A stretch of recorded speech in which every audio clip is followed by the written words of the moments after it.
स्वागत है आपका सुंदरम एकेडमी के यूट्यूब चैनल पर। कल का एक सेशन हम लोगों ने किया था, करने की कोशिश किया था, लाइव सेशन टॉपर्स वाली स्ट्रेटजी पर, टॉपर्स वाली syllabus, book list, syllabus strategy, time table, current affairs कहाँ से पढ़ें और प्रोडक्शन कैसे कैलकुलेशन करें, इन विषयों को लेकर के कल रात 9 बजे मैं लाइव में ये आपको एक्सप्लेन करने की कोशिश कर रहा था। टेलीग्राम पर भेजी गई 4 PDF जो हमने न्यू स्टूडेंट्स के लिए, 2020 वाले स्टूडेंट्स के लिए कैसे तैयारी करना है, कैसे पढ़ना है, कितने घंटे पढ़ना है, आदि तरह की बातें, कौन सी किताबें पढ़ना है, उनको लेकर के लाइव सेशन करने की कोशिश की थी। लेकिन इंटरनेट प्रॉब्लम की वजह से आवाज़ अच्छी नहीं आ रही थी, जिसकी वजह से मैं वो बंद करना पड़ा। फिर हमने आपसे कहा था कि ये वीडियो आपको PDF का वीडियो जो है तो मैं आपको बना के भेज दूंगा। तो उस परिप्रेक्ष्य में आज का ये सेशन हम लोग शुरू कर रहे हैं, ठीक है। तो इस वीडियो में आप अंत तक बने रहें, देखेंगे कि आपको MPPSC 2020 के संदर्भ में आपके जितने भी डाउट हैं, वो साथ में जो आपने सोचा भी नहीं होगा कि आपको कैसे कोई बताएगा कि कैसे पढ़ना है, कितने घंटे पढ़ना है, कौन सी बुक पढ़ना है, वो सारी चीज़ें आपको इस PDF के माध्यम से, इस वीडियो के माध्यम से मैं आपको प्रोवाइड करने की कोशिश कर रहा हूँ। ये PDF यदि आपको चाहिए तो आप हमारे टेलीग्राम पे पहुँचिए, टेलीग्राम चैनल पे पहुँचिए, ग्रुप पे पहुँचिए, वहाँ आपको मिल जाएगा। टेलीग्राम का नाम भी श्री सुंदरम एकेडमी के नाम से है, आप इसको टेलीग्राम को ज्वाइन कर सकते हैं। ग्रुप का नाम है टॉपर्स वाली बात, है ना, विद श्री सुंदरम एकेडमी के साथ, वहाँ पहुँचिए। तो आज की जो चर्चा का विषय है, सबसे पहले मैं वो बता दूं, MPPSC 2020 के संदर्भ में मुख्य रूप से है, ठीक है ना। तो 20 के संदर्भ में 19 वालों के लिए कई चीज़ें इसमें नहीं मिल सकती हैं, कई चीज़ें उपयोगी मिल सकती हैं, वो भी देख लेंगे। पर मुख्य रूप से बात किसके लिए है? 20 के लिए है। तो सिलेबस क्या है, बुक लिस्ट क्या है MPPSC का, सिलेबस की स्ट्रेटजी क्या है, टाइम टेबल क्या होना चाहिए, आपको करंट कहाँ से पढ़ेंगे, प्रोडक्शन कैलकुलेशन कैसे करेंगे, इन तमाम बातों की बात करेंगे। इसमें मैंने जानबूझ करके सबसे पहले मेंस लिया है, ठीक है ना। अभी हम लोग प्री का भी सिलेबस आगे बताएंगे आपको, उसकी भी बुक लिस्ट की चर्चा करेंगे, लेकिन जानबूझ करके फिलहाल अभी हमने मेंस की चर्चा की है, ठीक है ना। तो जो विद्यार्थी ये जानते हैं कि पहले प्री की तैयारी होती है, पहले प्री एग्जाम होता है, तो प्री की पहले बताइए, वो थोड़ा सा सब्र करेंगे और इस वीडियो को देखते रहेंगे, ठीक है। तो आइए हम लोग शुरू करते हैं। सबसे पहले ऊपर आप देखेंगे कि MPPSC mains 2020 syllabus, source and self assessment sheet है। मतलब एक जो सेल्फ स्टडी करने वाला स्टूडेंट है, या मान लेते हैं कोचिंग भी करते हैं या करके रखे हैं, उनके लिए भी उपयोगी होगा। लेकिन जो मुख्य रूप से खुद से पढ़ना चाहते हैं, खुद से करना चाहते हैं, उनके लिए ये वीडियो बहुत ही उपयोगी साबित होने वाला है, ठीक है। तो इसमें सबसे पहले मैं आपको बता दूँ कि इधर जो कॉलम बने हैं वो क्रमांक है, फिर सिलेबस के टॉपिक है, कितने दिन में आप इस टॉपिक को पढ़ेंगे, सोर्स कौन कौन सा है। सोर्स को हमने 3-4 भागों में बांटा है। एक NCERT बुक, दूसरा वीडियो, तीसरा आपका सेल्फ नोट्स कैसे बनाना है वो, चौथा फिर इसमें फैक्ट आपका, अच्छा इस पे प्रोडक्शन है, फिर अगला कॉलम तो देखेंगे कि प्रोडक्शन का में आपका फैक्ट क्लियर हुआ कि नहीं क्लियर हुआ, आपको कॉन्सेप्ट मिला कि नहीं मिला, मेंस का टेस्ट आपने दिया कि नहीं दिया, प्री टेस्ट दिया कि नहीं दिया, पूरा होने की, रिवीजन होने की तिथि क्या थी, क्या आपने उसको रिवीजन किया या नहीं किया, ठीक है। इन मुद्दों को लेकर के सबसे पहले मैं आपको एक बात और स्पष्ट कर दूँ कि MPPSC 2020 के पहले और दूसरे पेपर में 2 खंड हैं, खंड A, खंड B, ठीक है ना। एक पेपर आपका 2 खंडों का होगा, खंड A, खंड B। खंड A के 150 अंक और खंड B के भी 150 अंक। इस प्रकार से एक पेपर मान लीजिए आपका टोटल कितने का होगा, 300 नंबर का होगा, ठीक है ना। तो आइए पहले हम लोग पेपर फर्स्ट और पेपर सेकंड की बात करते हैं। जैसे कि हमने बताया कि पेपर फर्स्ट में A खंड B खंड, पेपर सेकंड में भी A खंड B खंड, मतलब पार्ट भी 2 भागों में बटा है। और बाकी जो तीसरा, चौथा, पाँचवा, छठा पेपर है वो खंडों में विभाजित नहीं है, ये बात ध्यान में रखेंगे, ठीक है। इस बात को ध्यान में रखते ही सबसे पहले हम लोग बात कर लेते हैं कि मध्य प्रदेश PSC में जो पहला पेपर है, वो पहला पेपर जो है, वो पहले पेपर का पार्ट A जो है वो हिस्ट्री एंड कल्चर से है, मतलब इतिहास एवं संस्कृत से है। 150 अंकों की हिस्ट्री प्लस कल्चर को मिला करके है, और उसमें कौन कौन से यूनिट हैं उसको हम लोग यहाँ पे देखने की कोशिश करते हैं, ठीक है। आइए, तो पहले खंड में आप लोग देखेंगे कि 1 यूनिट, 2 यूनिट, 3 यूनिट, ठीक है ना, और इधर भी थोड़ा सा आपको ले चले, 4 यूनिट, 5 यूनिट, मतलब A खंड में आपको 5 यूनिट है। इसी प्रकार से B खंड में भी आपको 5 यूनिट पढ़ना है। पाँचों यूनिट एकदम स्पष्ट हैं। तो आइए सबसे पहले देखते हैं यूनिट फर्स्ट में क्या है। यूनिट फर्स्ट में आपका दिया हुआ है भारत का राजनीतिक, आर्थिक, सामाजिक एंड सांस्कृतिक इतिहास, हड़प्पा सभ्यता से 10वीं शताब्दी तक, ठीक है ना। तो political, economical, social and cultural history of India, ठीक है ना, from Harappa to 10th AD। इतना सिलेबस आपको दिया है। इंग्लिश मीडियम वाले भी देखते चलेंगे, इंग्लिश मीडियम वालों को इंग्लिश सिलेबस लोड कर लेना है, ठीक है, MPPSC की वेबसाइट से।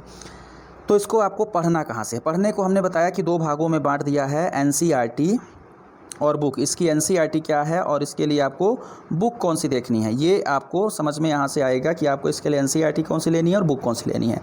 यूनिट बाय यूनिट हमने आपको बता दिया। तो पहले यूनिट के लिए आपको ओल्ड NCERT लेनी है 11वीं कक्षा की, और ओल्ड NCERT 11वीं कक्षा की राम शरण शर्मा की किताब आती है, किताब भी अब आ गई है और ओल्ड NCERT भी है। तो आप इस किताब को लेंगे, पढ़ेंगे, ठीक है ना। थोड़ा जूम करना चाहूँगा मैं ताकि आप लोग इसको स्पष्ट देख सकें, ठीक है, ये देखिए। तो पहली यूनिट आपको यहाँ से पूरा करना है, लेकिन ये ध्यान रखिए कि पहली यूनिट बस के लिए नहीं है, इससे आपका और भी यूनिट जो है तो वो पूरा हो जाएगा। ठीक है, तो इसके माध्यम से आप इसे पूरा कर सकेंगे। थोड़ा आपको जूम करके दिखा दूं, ये आप देखिए यूनिट फर्स्ट में आपको भारत का राजनीतिक, आर्थिक, सामाजिक एवं सांस्कृतिक इतिहास हड़प्पा से 10वीं शताब्दी तक ये लेना है। ये आपको कहाँ से पढ़ना है? ये ओल्ड एनसीईआरटी से पढ़ना है। 11th क्लास की ओल्ड एनसीईआरटी आपको लेना है। और इसके साथ साथ आपको 11th और 12th की भारतीय कला एक परिचय नामक किताब है न्यू, इसको भी पढ़ना है, जिससे आपको सांस्कृतिक इतिहास समझ में आएगा। ठीक है, और यदि आप नए विद्यार्थी हैं, बिल्कुल ही नए विद्यार्थी हैं, तो कक्षा 6, 7, 8 की नई वाली किताब जो आई है, नई एनसीईआरटी हमारे अतीत के नाम से 3 किताबें हैं, इनको भी पढ़ डालिए। ठीक है, और एक किताब सभी को पढ़ना है, चाहे वो नए हों चाहे वो पुराने विद्यार्थी हों।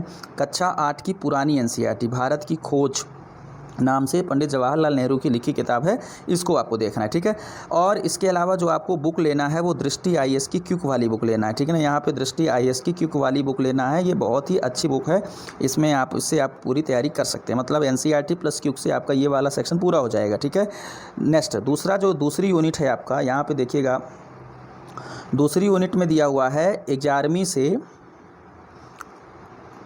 18वीं शताब्दी तक का भारत का राजनीतिक, आर्थिक, सामाजिक एवं सांस्कृतिक इतिहास। मतलब ये मध्यकालीन है दूसरी यूनिट में। दूसरी यूनिट का दूसरा टॉपिक है मुगल शासक और उनका प्रशासन। ठीक है ना, मिश्रित संस्कृति का अभ्युदय, ब्रिटिश शासन का भारतीय अर्थव्यवस्था एवं समाज पर प्रभाव। ये 3 चीज़ें हैं आपको दूसरी यूनिट में दिया है। दूसरी यूनिट क्या है? मिडिवल हिस्ट्री है, मध्यकाल का इतिहास है। तो मध्यकाल के इतिहास के लिए सबसे अच्छी बुक 11th की एनसीईआरटी ओल्ड वाली सतीश चंद्र की। ठीक है ना, इसको आपको लेना है मध्यकालीन इतिहास के नाम से। और नई वाली वो जो किताब आपको पहली यूनिट के लिए पढ़ना था 11th और 12th के लिए भारतीय कला एक परिचय, वो पढ़ना है। और नए विद्यार्थी के लिए 6, 7, 8 और ओल्ड एनसीईआरटी पढ़ लेना है 8वीं की, और दृष्टि की आईएएस क्विक आपको मध्यकालीन की। ठीक है, इसके अलावा हम लोग तीसरी यूनिट पे आते हैं। तीसरी यूनिट पे जब हम लोग आते हैं तो देखेंगे कि तीसरी यूनिट में आपको क्या पढ़ना है। तो तीसरी यूनिट पूरा जो है तो ब्रिटिश उपनिवेश के प्रति भारतीयों की प्रतिक्रिया, कृषक एवं आदिवासी का विद्रोह, प्रथम स्वतंत्रता आंदोलन संग्राम, भारतीय पुनर्जागरण, राष्ट्रीय स्वतंत्रता आंदोलन, गणतंत्र के रूप में भारत का उदय, राज्यों का पुनर्गठन, मध्य प्रदेश का गठन। ठीक है, ये पढ़ना है। तो ये आपको कहाँ से पढ़ना है? ये आपका तीसरी यूनिट जो है तो आधुनिक भारत का इतिहास है। आधुनिक भारत के इतिहास के लिए आपको कहाँ से पढ़ना है? तो ओल्ड एनसीईआरटी बिपिन चंद्रा की 12th की। ठीक है, और दृष्टि की क्विक, ये आपको पढ़ लेना है। और आज़ादी के बाद भारत वाला जो सेक्शन है, गणतंत्र के रूप में भारत का उदय, वो वाला सेक्शन आपको बिपिन चंद्रा की किताब आती है। हालांकि किताब बहुत ही मोटी है, पर इसको आपको सेलेक्टिव पढ़ लेना है अपने सिलेबस के हिसाब से। इसके कुछ यूनिट ही आपको पढ़ना है। ठीक है, ये 3 यूनिट तक की बात थी। आइए चौथी यूनिट पे चलते हैं। तो आपको यहाँ से बता दूं कि पहले पेपर की पहली यूनिट प्राचीन भारत, दूसरी यूनिट मध्यकालीन भारत, तीसरी यूनिट आधुनिक भारत, ये 3 यूनिट में 3 इतिहास के सेक्शन कर दिए गए हैं। ठीक है, साथ में कल्चर। इसके लिए आपको ज़्यादा परेशान होने की ज़रूरत नहीं है, ज़्यादा बुक पढ़ने की ज़रूरत नहीं है। ओल्ड एनसीईआरटी 11th की, ओल्ड एनसीईआरटी 12th की, ठीक है, बिपिन चंद्रा की, आज़ादी के बाद भारत, दृष्टि की आईएएस क्विक रिवीजन, और 11वीं 12वीं की भारतीय कला। इतने में आपका पूरा हो जाएगा। इसके अलावा आपको परेशान होने की ज़रूरत नहीं है, सिर्फ टेस्ट लगाने की ज़रूरत है। उसकी भी चर्चा हम लोग करते हैं बाद में। चौथी और 5वीं यूनिट।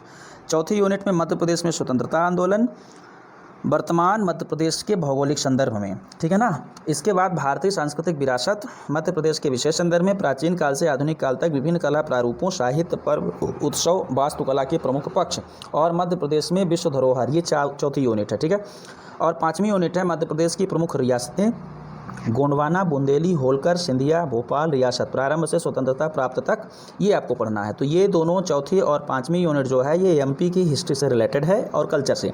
तो एमपी की हिस्ट्री कल्चर के लिए जो सबसे अच्छी इस समय बुक है वो आपको मध्य प्रदेश की महेश बर्णवाल लूसेंट प्रकाशन या हिंदी ग्रंथ अकादमी, 3 किताबें हैं। तो सबसे जो पहले को मैं रेफरेंस करना चाहूँगा वो महेश बर्णवाल की इस समय सबसे अच्छी किताब है, जिसको आप एमपी के पूरे कोर्स के लिए पढ़ सकते हैं, प्री के लिए भी और मेंस के लिए भी। ठीक है, अच्छा, इसके अलावा आप चाहें तो कुछ लूसेंट का सहारा लेकर अपनी नोट्स बना लीजिए, ज़्यादा बेहतर होगा। और हिंदी ग्रंथ अकादमी की भी ज़रूरत आपको कहीं पड़ सकती है, भूगोल वगैरह उसका ठीक ठाक दिया हुआ है तो वहाँ से ले सकते हैं।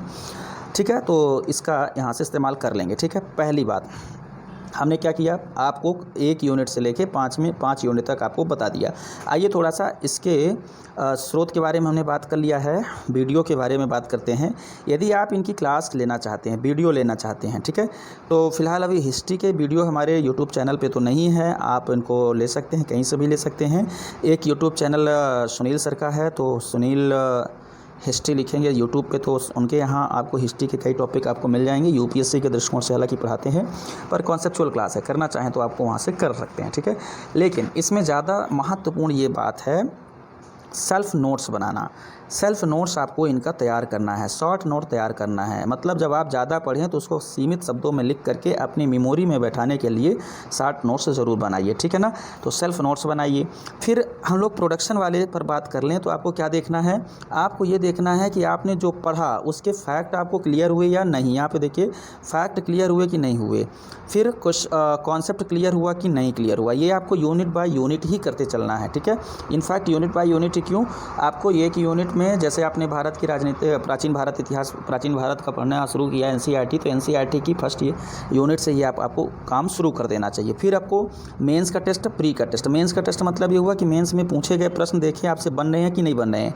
फिर प्री में पूछे गए प्रश्न आपसे बन रहे हैं या नहीं बन रहे हैं, ये आपको करना है। फिर उसको अपनी शॉर्ट नोट से रिवीजन करना है और आपने कब रिवीजन किया उसका भी डेटा रखिए। यही आपको 5 यूनिट तक काम करना है, बल्कि 5 यूनिट का पूरे सिलेबस के लिए काम करना है, ठीक है। अच्छा, यहाँ से इतनी बात हो गई। आइए हम लोग फर्स्ट पेपर के पार्ट बी में चलते हैं। फर्स्ट पेपर का जो पार्ट बी है, इसको यदि हम लोग देखने की कोशिश करें तो इसमें भूगोल है 150 अंक का, ठीक है। अच्छा, एक सेकंड रुकिएगा। अच्छा, उसको मैं डेट, दिनों की संख्या जो है उसको हम लोग एक साथ पूरे कर ले लेते हैं, ठीक है। तो यूनिट फर्स्ट इसकी जो है भूगोल वाले की, तो वो विश्व का भूगोल है। यूनिट सेकंड जो है वो भारत का भूगोल है, ठीक है। आइए तीसरी यूनिट देख लेते हैं। तीसरी यूनिट में जो है तो मध्य प्रदेश का भूगोल है, यहाँ से आप देखेंगे, ठीक है। चौथी यूनिट इसकी यदि हम लोग देख लें तो चौथी यूनिट में क्या है, जल एवं आपदा प्रबंधन है, यहाँ पे देख लीजिए। पाँचवीं यूनिट यदि इसकी हम लोग देख लें तो पाँचवीं यूनिट में क्या है, भूगोल की आधुनिक तकनीकी है, मतलब ज्योग्राफी प्लस टेक्नोलॉजी है। 5 यूनिट इसके हो गए जैसा कि उसके हुए थे। तो अब आइए हम लोग पहली यूनिट को विस्तार से देखते हैं। तो पहली यूनिट में क्या दिया हुआ है, विश्व का भूगोल। क्या विश्व के भूगोल में भौतिक भूगोल है ना, भौतिक घटनाएं, भूकंप, सुनामी वगैरह, फिर विश्व की जलवायु, 3 चीज़ें पहले यूनिट में दिया हुआ है। अब रही बात किसको आप पूरा कैसे करेंगे, तो पूरा करने के लिए जो सबसे अच्छी किताब आपको बता रहा हूँ, तो सभी पूरे भूगोल के लिए कक्षा 6 से लेके 6, 7, 8, 9, 10 की बेसिक कॉन्सेप्ट के लिए आपको बेसिक एनसीईआरटी अर्थात 6 से 10 तक की सभी एनसीईआरटी पढ़ डालना है। तो इससे आपको पूरे सिलेबस के लिए, चाहे भारत का हो चाहे विश्व का हो, कॉन्सेप्ट आपका मजबूत हो जाएगा, ठीक है। लेकिन यूनिट बाय यूनिट की हम लोग बात करें तो आपको इस यूनिट, ये वाली यूनिट आपको केवल और केवल कहाँ मिल जाएगी, ये वाली पहली यूनिट जो है ये आपको 11th की एनसीईआरटी में मिल जाएगी, ठीक है ना। न्यू वाली एनसीईआरटी भौतिक भूगोल के मूल सिद्धांत में आपको मिल जाएगी। और दूसरी जो किताब आपको ले लेना है दृष्टि आईएएस की, क्विक ले लेना है, ठीक है। अच्छा, दृष्टि की जो एमपीपीएससी के लिए है वो भी ठीक है, लेकिन क्विक ज़्यादा अच्छी है। क्विक से आप पढ़ेंगे तो बेहतर रहेंगे, ठीक है ना, ज़्यादा उसमें चीज़ें हैं और ज़्यादा अच्छे से है, ठीक। यूनिट 2 का भारत का भूगोल है। भारत का भूगोल आपको पढ़ना है न्यू एनसीईआरटी 9, 10, 12 पढ़ेंगे ही, और दृष्टि के आईएएस क्विक पढ़ लेंगे, ठीक है ना। इससे आपका भारत का भूगोल भी कंप्लीट हो जाएगा, ठीक है। अब आते हैं हम लोग इसमें जो यूनिट दी हुई है भारत के भौतिक भूगोल में, जो एक टॉपिक यहाँ पे देखिए अलग से कुछ किताब लिखा हूँ, प्राकृतिक संसाधन प्रकार एवं उपयोग, जल, वन, मृदा, शैल। इसको आपको कक्षा 6 की साइंस से 16, 17, 18 नंबर यूनिट पढ़ना, सॉरी कक्षा 7 की साइंस से 16, 17, 18 नंबर का यूनिट पढ़ लेना है। सिर्फ कक्षा 7 की साइंस वाले से यूनिट 16, यूनिट 17, यूनिट 18 पढ़ लेना है, और कक्षा 9 की यूनिट 14 पढ़ लेना है, जिससे ये आपका पूरा टॉपिक हो जाएगा, ठीक है ना। एनसीईआरटी की बात कर रहा हूँ। और दृष्टि क्या है, इसको में तो दिया ही होगा, उसको आप पढ़ लीजिए, ठीक है। इसके बाद हम लोग बात करें इसमें जो यूनिट 2 का 5वां सेक्शन है, 5वां सेक्शन जनसंख्या, वृद्धि, घनत्व, लिंगानुपात, साक्षरता, प्रवास, ग्रामीण एवं नगरीय जनसंख्या। ये वाला टॉपिक आपको 9, 10, 12 की एनसीईआरटी में मिल जाएगा और दृष्टि में भी मिल जाएगा। और इसका जो पूरा सेक्शन है ये हमारे यूट्यूब पे भी डला हुआ है, श्री सुंदरम एकेडमी के यूट्यूब पे एमपीपीएससी मेंस सेकंड पेपर वाली प्लेलिस्ट में ये सारे वीडियो डले हुए हैं।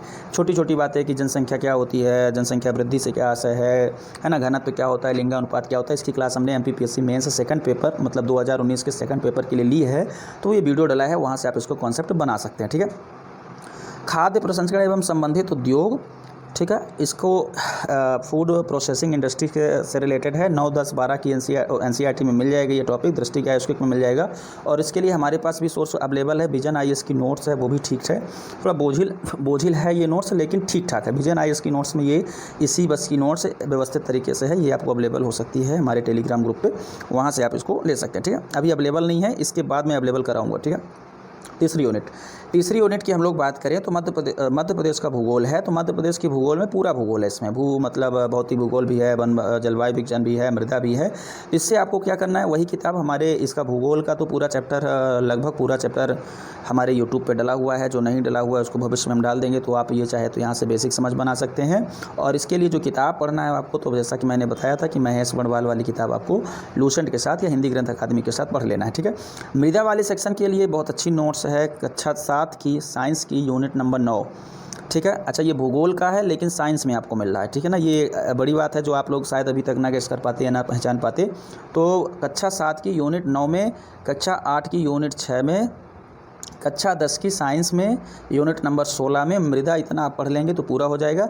इस टॉपिक का पूरा पीडीएफ हम आपको टेलीग्राम पे अवेलेबल करा देंगे। ठीक है, ये आपको अवेलेबल हो जाएगा। ओके, आगे बढ़ते हैं। तो इसका भी वैसे ही काम करना है आपको कि आपने सेल्फ नोट्स बनाया कि नहीं बनाइए, आपको देखना है। आप सेल्फ नोट्स बनाइए, फैक्ट क्लियर हुआ कि नहीं क्लियर हुआ, मेंस का टेस्ट दीजिए, मतलब प्रश्न लिखने का अभ्यास कीजिए, फिर उनका प्री टेस्ट दीजिए, और रिवीजन कब करेंगे या कब हो रहा है आपका रिवीजन वो बनाइए। तो इससे होगा क्या कि आपका जो सेल्फ स्ट्रीम है, आत्मविश्वास है, वो बहुत ज़्यादा हो जाएगा, और उसके माध्यम से आप पूरा पेपर, पूरा कोर्स आसानी से पढ़ते चले जाएंगे। ठीक है ना, ये एक तरीके से देखा जाए तो वो ब्लूप्रिंट है जो आपको टॉपर बनाएगा। ये कोई सक्सेस का प्लान नहीं है, ये टॉपर का प्लान है। ऐसा आपने आज तक नहीं देखा होगा, और यदि देखा होगा तो उसी का देखा होगा जिसने टॉप किया होगा या टॉप करने का नेचर रखता होगा। आम विद्यार्थी ऐसा नहीं करते हैं। ठीक है, तो मैंने बताया था कि आपको हट के करना है कुछ, और हट के करना यही कुछ होता है। आप इसको फुल कीजिए, इसको पूरा कीजिए। डेली टू डेली का भी मैं दिखाता हूँ कैसे आपको बनाना है, उस पर भी चलते हैं, तो उसको पूरा कीजिए। ठीक है ना, तो ये आपका फर्स्ट पेपर का हो गया पूरा, सॉरी पूरा नहीं, तीसरी यूनिट तक हो गया है ना। तीसरी यूनिट का भी कुछ सेक्शन बाकी है, खनिज बाकी है, ऊर्जा संसाधन बाकी है। खनिज और ऊर्जा संसाधन की हम लोग बात करें तो इसमें आपको महेश बड़वाल में ये एमपी के संदर्भ में मिल जाएगा, उद्योग भी मिल जाएगा, तो इसको आपको एमपी वाला पूरा सेक्शन यहीं से कर लेना है। जल एवं आपदा प्रबंधन की बात करें, ये एक नया टॉपिक है जो इसमें जोड़ा गया है। तो इसको यदि हम लोग देखें तो जल और आपदा प्रबंधन में पेयजल, भूजल, जल प्रबंधन, प्राकृतिक एवं मानव निर्मित आपदाएँ, सामुदायिक योजना, ये चौथी यूनिट पूरा का पूरा मैनेजमेंट से रिलेटेड है। इसको आपको कहाँ मिलेगा, कक्षा 11 की भूगोल भौतिक पर्यावरण में मिल ही जाएगा। कक्षा थोड़ा सा न्यू वाली एनसीईआरटी में, ठीक है, न्यू वाली एनसीईआरटी की आपको 10वीं की विज्ञान की यूनिट नंबर 16 पढ़ लेना है, जिससे जल और आपदा प्रबंधन क्लियर होगा, और योजना कुरुक्षेत्र पढ़ना है। ठीक है, इसी प्रकार से प्राकृतिक एवं मानव निर्मित आपदाओं के बारे में भूगोल भौतिक पर्यावरण में मिल जाएगा। कक्षा 10 की यूनिट नंबर, साइंस की यूनिट नंबर 16 पढ़ लेना। योजना कुरुक्षेत्र में बहुत सारा मटेरियल आता है, उसको पढ़ते रहना है। ठीक है, सामुदायिक विकास योजना के संदर्भ में योजना कुरुक्षेत्र तो आता ही है, साथ में भूगोल की वो किताब जो न्यू वाली कक्षा 11 की है। ठीक है, भूगोल भौतिक पर्यावरण, तो ये आपको यहाँ से मिल जाएगा। आइए 5वीं यूनिट पर चलते हैं। 5वीं यूनिट में वो क्या करना है, भूगोल की आधुनिक तकनीकी पढ़ना है। मतलब ये शुद्ध टेक्नोलॉजी है जिसका इस्तेमाल भौगोलिक क्षेत्रों में किया जाता है। ये आपको परीक्षा मंथन की किताब से पूरा A to Z मिल जाएगा। ठीक है, यदि परीक्षा मंथन विज्ञान तकनीकी वाली लेना है जिसमें बहुत सारी चीज़ें दी हुई हैं, तो पूरा साइंस एंड टेक की परीक्षा मंथन ले लेना है। एक किताब है जिसमें ये पूरा सिलेबस आपको इसी प्रकार से मिल जाएगा। दूसरा, दृष्टि की साइंस टेक्नोलॉजी की आती है, उसको ले लेना है, क्विक वाली। तो दृष्टि की IAS क्विक में भी ये सारी चीज़ें इसी प्रकार से दी हुई हैं। ठीक है, इनको आप पढ़िए। परीक्षा मंथन से और दृष्टि के क्विक से ये पूरा हो जाएगा। साइंस टेक्नोलॉजी के सेक्शन से ही पढ़ना है इसको, भले ही भूगोल का सेक्शन दिया हुआ है। ठीक है, अच्छा ये बात हो गई। अच्छा, ये बुक लिस्ट बताने का मेरा मकसद ये है कि आप लोग फालतू की PDF के पीछे बहुत भागते हैं। आपको कहीं किसी की PDF मिल रही, कहीं किसी कोचिंग की नोट्स मिल रही, तो आपको लगता है कि यही सबसे अच्छा है। ठीक है, नहीं, आप एक व्यवस्थित तरीके से आपको पढ़ना चाहिए, और व्यवस्थित तरीके में सबसे पहले कॉन्सेप्ट पढ़ा जाता है, और उसके बाद आपको फैक्ट देखे जाते हैं। और कॉन्सेप्ट के लिए आपको बुक पढ़ना है, नोट्स किसी की नहीं पढ़ना है। नोट्स जब भी पढ़िए तो अपनी पढ़िए, खुद की बनाई नोट्स पढ़िए। किसी कोचिंग की नोट्स से कभी कोई टॉप नहीं कर सकता है, ये बात आप लिख के रख लीजिएगा। ठीक है, चलिए आगे चलते हैं। सेकंड पेपर में आते हैं हम लोग। सेकंड पेपर में भी पार्ट 2 हैं, A पार्ट और B पार्ट, तो हम लोग पार्ट A की बात कर रहे हैं। पार्ट A का पहली यूनिट जो है भारतीय संविधान, ठीक है, वैचारिक तत्व, संघवाद, ये तीनों आपको जो है तो एम लक्ष्मीकांत में मिल जाएंगे, नो डाउट। लेकिन आपको मैं ये कहूँगा कि 11th और 12th की आपको एनसीईआरटी की किताब पढ़ना है, खासकर 11th वाली किताब आपको पढ़ना ही पढ़ना है, ठीक है, जो नई एनसीईआरटी है भारत संविधान लोक व्यवहार करके, उसको आपको इन तीनों के लिए पढ़ना है। और यदि आप न्यू स्टूडेंट हैं, आपकी बेसिक कमज़ोर है, तो आप कक्षा 6 से लेकर के 10 तक की सारी एनसीईआरटी वो पढ़ डालिए, फिर 11th की पढ़ लीजिए और थोड़ा सा 12th की। पर 11th से ही ज़्यादा काम हो जाएगा, 12th में ना भी जाएंगे तो काम हो जाएगा। और इसके कुछ वीडियो हमारे यूट्यूब पे डले हैं, कुछ डाल दिए जाएंगे आगे भविष्य में। इनकी योजना है इस टॉपिक को पढ़ाने की। पॉलिटी की डिमांड थी हमसे, तो पॉलिटी की डिमांड हमने यहाँ पे पूरा मतलब करने के उद्देश्य से श्री सुंदरम एकेडमी का यूट्यूब चैनल आपको रेफरेंस में दे दिया है। यहाँ से आपकी बेसिक समझ मजबूत हो जाएगी, साथ में एडवांस लेवल पे भी चले जाएंगे, ठीक है।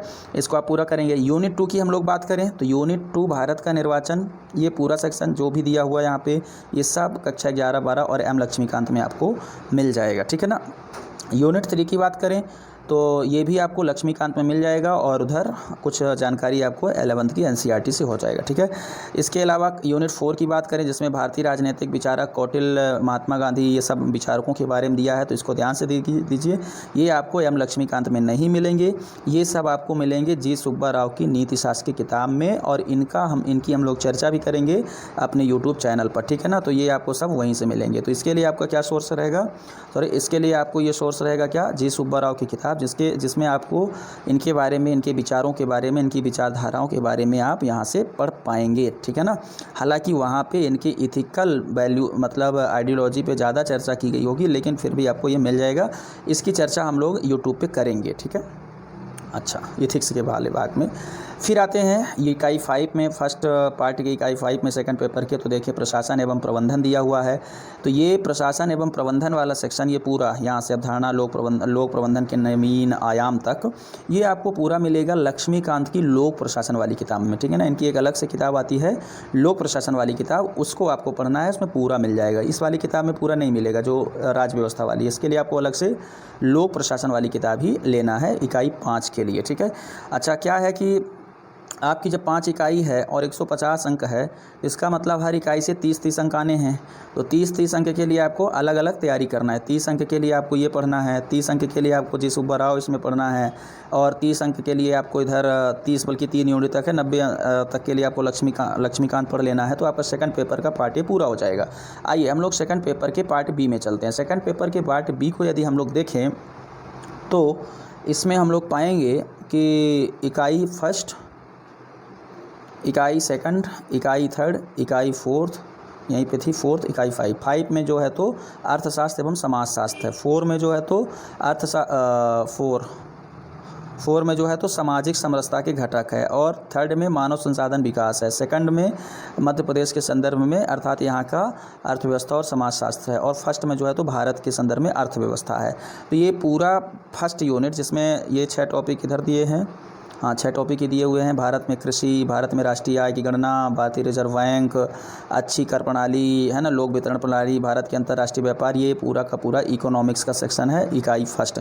तो इकाई फर्स्ट में आप क्या करेंगे, कौन सी किताब पढ़ेंगे, देखिए आपको कक्षा 9, 10, 11 की किताब पढ़ना है, एनसीईआरटी इकोनॉमिक्स वाली, अर्थशास्त्र वाली, ठीक है। इसके अलावा आपको अर्थशास्त्र की दृष्टि आईएएस की क्विक वाली किताब पढ़ लेना है। इसके अलावा आपको जो यदि हमारे यूट्यूब चैनल पे इकोनॉमिक्स की क्लास जब संचालित होगी तो वो पढ़ सकते हैं, लेकिन इस पर आपको जोर किस पे देना है, 9, 10, 11 की किताब पे। ये इसका आपसे पूरा मतलब आपका ये पूरा हो जाएगा। इसके अलावा जो कुछ बचेगा वो दृष्टि की आईएएस क्विक से हो जाएगा। कुछ किताबें लोग जैसे संजीव वर्मा की अर्थशास्त्र की, रमेश सिंह की अर्थशास्त्र की लोग सजेस्ट करते हैं, मैं नहीं किया हूं जानबूझकर। आप लोग ये मत सोचिएगा कि यहाँ पे उनकी किताब नहीं लिखी है तो आपकी इकोनॉमिक्स कैसे कंप्लीट होगी, ठीक है। उसके बिना कंप्लीट हो जाएगी। ये दोनों किताबों की आपको पीएससी में पढ़ने की ज़रूरत नहीं है। एनसीईआरटी, दृष्टि आईएएस की क्विक, प्लस बजट एवं आर्थिक सर्वेक्षण का जो सार आता है, और नवीन घटनाओं से परिचित होने के लिए करंट अफेयर्स, क्रॉनिकल की या प्रतियोगिता दर्पण की पढ़ते जाइएगा। ये आपको पूरा सेक्शन कंप्लीट हो जाएगा, ठीक है।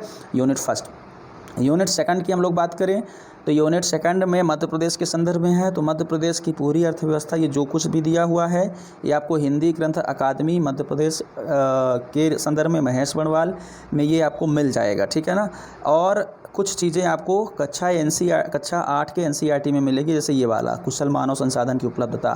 तो ये भूगोल की कक्षा 8 की एनसीईआरटी ठीक है, ले लेंगे तो इससे आपका काम हो जाएगा। ठीक है, इसके अलावा और कोई किताब लेने की ज़रूरत नहीं है। इससे संबंधित हमारे भविष्य में आगामी यूट्यूब पे जो इस यूट्यूब पे जो वीडियो आएंगे उनको भी आप देखते रहिएगा। ठीक है, और कल्याणकारी नीतियों के लिए अलग से किताब आती है घटना चक्र की, शायद उसको आप ले लीजिएगा, जिसमें सिर्फ योजना दी है, तो उससे ये आपका काम पूरा हो जाएगा। आगे आते हैं, इकाई 3 वाला सेक्शन जो है ये एनसीईआरटी से पूरा होगा। ठीक है, एनसीईआरटी कक्षा 8 की भूगोल, कक्षा 9 की अर्थशास्त्र, इसको आप पढ़ लेंगे तो ये आपका पूरा का पूरा हो जाएगा। और इससे संबंधित हमारे यूट्यूब पे एमपीपीएससी मेन सेकंड पेपर के उद्देश्य से मानव संसाधन वाला टॉपिक पूरा डला हुआ है। ठीक है, तो बेसिक से डला हुआ है, तो आप चाहें तो यूट्यूब से उसकी शुरुआत कर सकते हैं। ठीक है, प्लेलिस्ट में जाएंगे इसी चैनल पर तो आपको मिल जाएगा। इकाई 4 जो है सामाजिक समरसता के घटक, ये वाला जो टॉपिक है वो 11-12 की समाजशास्त्र कला एवं संस्कृति में मिल जाएगा, दृष्टि के कला वाली किताब में मिल जाएगा।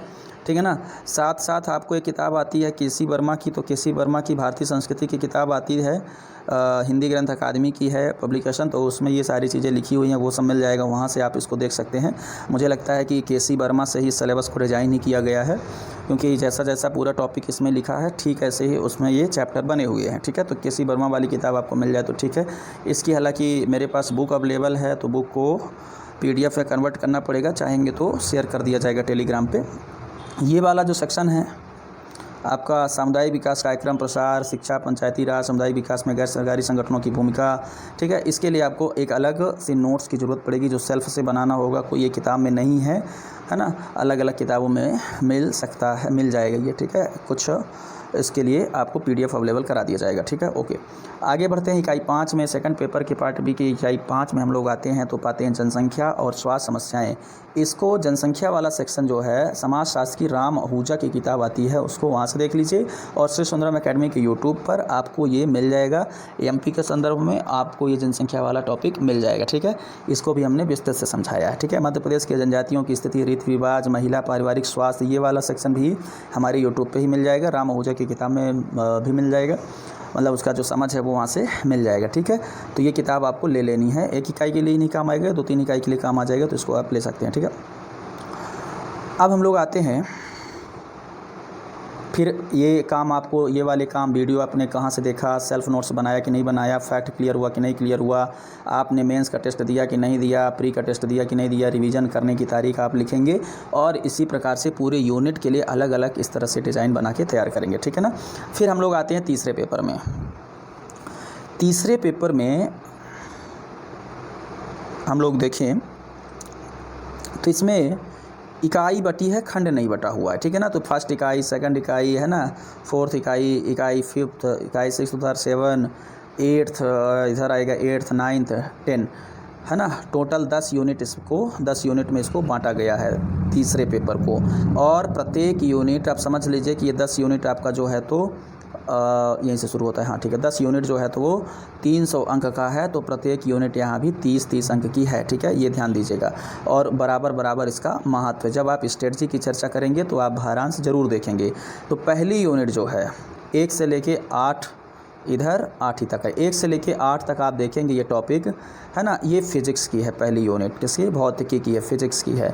तो फिजिक्स आपको 30 नंबर का पूछ रहा है।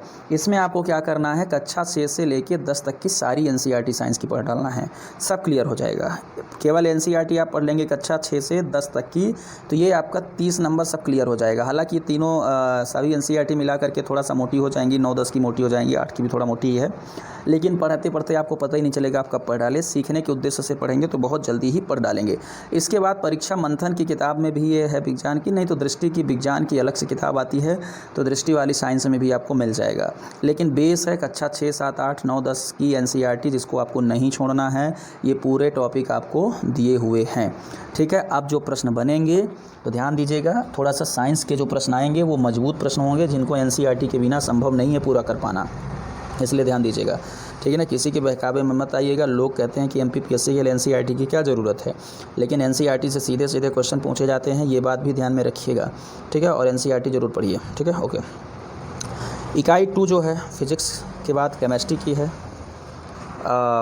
पूरा का पूरा ये यहाँ से देखेंगे, सॉरी यहाँ तक नहीं है, जहाँ तक हमने चिन्ह हमारा यहाँ तक है, ठीक है, 6 नंबर तक। 6 नंबर तक देखेंगे तो ये पूरा का पूरा रसायन शास्त्र का टॉपिक दिए हुए हैं।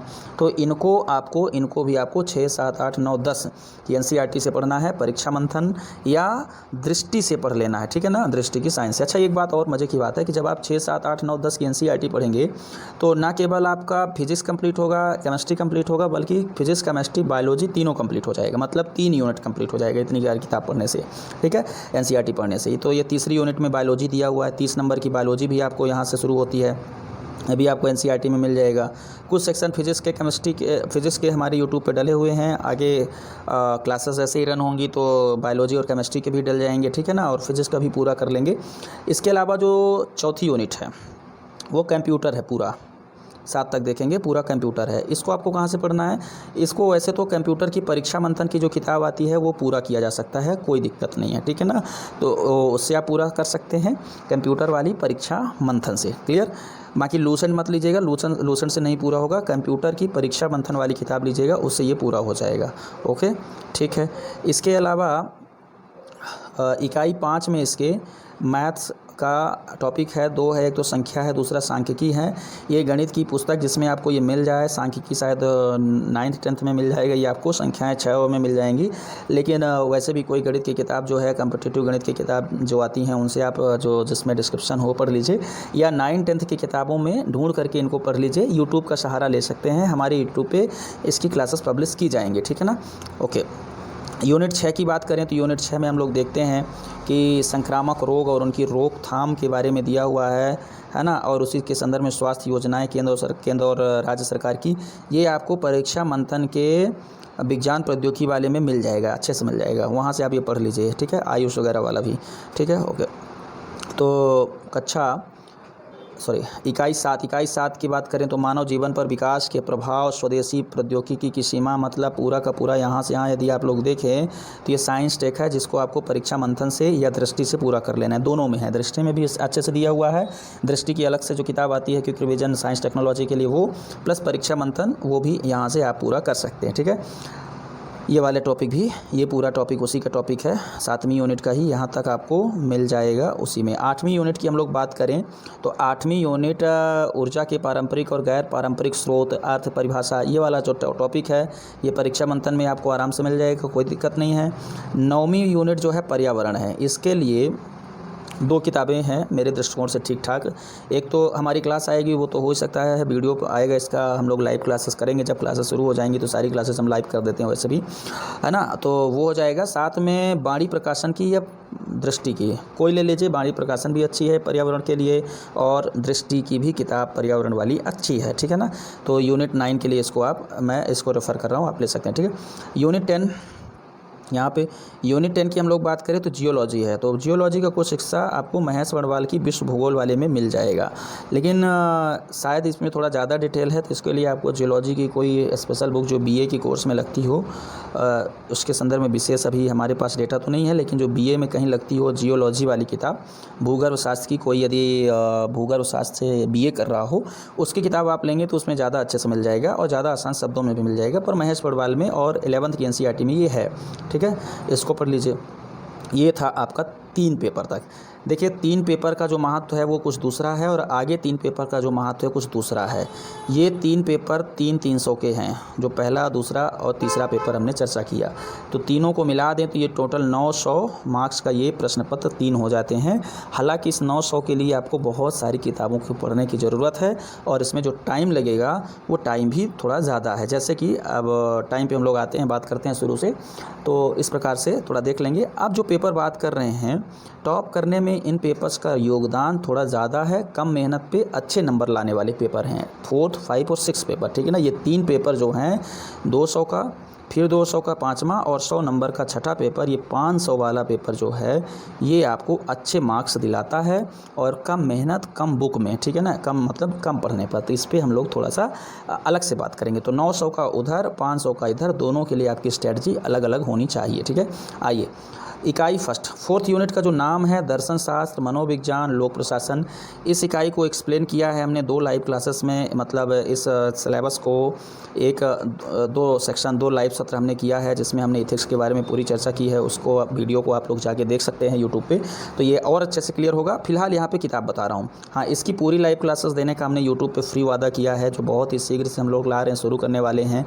पूरी क्लासेस, चौथे पेपर की पूरी क्लास आपको फ्री, छठे पेपर की पूरी क्लास आपको फ्री, है ना। तो यूट्यूब पे ये अवेलेबल है, हो जाएगी, लाइव क्लासेस होगी इसकी, ध्यान दीजिएगा। तो इसमें जो पहली यूनिट है दार्शनिक के बारे में है। ये 17-18 दार्शनिक आपको यहाँ पे दिए हुए हैं। इसको आपको पूरा कहाँ से करना है, देखिए इसमें जो पूरे फर्स्ट से लेकर के जो इसमें पूरी इकाई आपका 5 तक जो कुछ भी दिया हुआ है, उसके लिए हमने पूरी किताब यहाँ पे लिख दी है। ध्यान से देख लेते हैं। 11-12 की मनोविज्ञान, इसमें जो ज़रूरत पड़ने वाली किताब है पूरी यूनिट के लिए, सिर्फ एक यूनिट के लिए नहीं है। 11-12 की मनोविज्ञान, कक्षा 8 में एक संक्षिप्त बुद्ध चरित्र लगती है, उसको पढ़िए, उससे बहुत सारे नैतिक मूल्य आप सीखेंगे। और नीति शास्त्र जी सुब्बा राव की संपूर्ण सिलेबस के लिए उपयोगी है, ठीक है। उसका सेलेक्टिव अध्ययन करना पड़ेगा। और हमने बताया कि संपूर्ण सिलेबस के लिए हमारा यूट्यूब भी काफ़ी मददगार साबित होगा, बल्कि हम तो पूरे कोर्स को ही कंप्लीट करा देंगे। ये आप किताब ना भी पढ़ेंगे तो भी आपको पूरी बात समझ में आ जाएगी, ठीक है ना, और आपका ये कोर्स पूरा हो जाएगा। ओके। इकाई 2 मनोवृत्ति है, ये आपको साइकोलॉजी वाली 11वीं की किताब में मिलेगा, ठीक है, एनसीईआरटी की। इकाई 3 जो है वो आपका मानवीय आवश्यकताएं एवं अभिप्रेरण, लोक प्रशासन एवं नैतिक सद्गुण एवं मूल्य, ये आपको जी सुब्बा राव वाली किताब में मिलेगा। इकाई 4 वाला जी सुब्बा राव में मिल जाएगा, और केस स्टडी आपको जी सुब्बा राव में मिल जाएगा, कोई दिक्कत नहीं है। ये पूरा का पूरा आप जी सुब्बा राव से कर सकते हैं, प्लस हमारे यूट्यूब से आप क्लासेस, लाइव क्लासेस कर सकते हैं, ठीक है। तो ये यूनिट में जो मैं क्लास लूँगा, मतलब ये फोर्थ पेपर में 200 का होगा, और इसमें आप 170 प्लस क्रॉस करेंगे यदि हमारे साथ उसी प्रकार से आप मेहनत कर लेंगे। तो 170 तक का टारगेट हम इसमें लेके चलेंगे। तो इसके लिए आप लाइव आते रहिए, देखते रहिए। ओके। कोई सवाल हो तो आप हमें कमेंट करके बताते चलेंगे। और ये पीडीएफ प्राप्त करने के लिए यदि आपने अभी तक आपको ये पीडीएफ प्राप्त नहीं हुई है, तो ये पीडीएफ के लिए हमारे टेलीग्राम ग्रुप पे जाइए, श्री सुंदरम एकेडमी पे जाइए, वहाँ पे लिंक डिस्क्रिप्शन में आपको मिल जाएगा, वहाँ से आप सीधे टेलीग्राम पे जाइए। 4 पीडीएफ हमने दी है, चारों की चर्चा इस वीडियो में कर रहे हैं। और ये चारों पीडीएफ आपको टॉप बनाने का ब्लूप्रिंट है, जिसका इस्तेमाल करके आप एमपीपीएससी 2020 टॉप कर सकते हैं, ठीक है। आइए 5वें पेपर की बात कर लेते हैं। 5वां पेपर टॉपर्स वाली बात में, 5वां पेपर जो है वो हिंदी का है। इस सिलेबस को हमने थोड़ा सा व्यवस्थित किया है आसान भाषा में, ताकि आप अच्छे से समझ पाएँ। ये हिंदी का पेपर है और 200 नंबर का पेपर ये भी है, ठीक है। मार्क्स के दृष्टिकोण से बहुत अच्छा है, पढ़ने के दृष्टिकोण से कम सिलेबस है। इसमें भी 170-60-70 नंबर बड़े अच्छे से आसानी से पाए जा सकते हैं, ठीक है।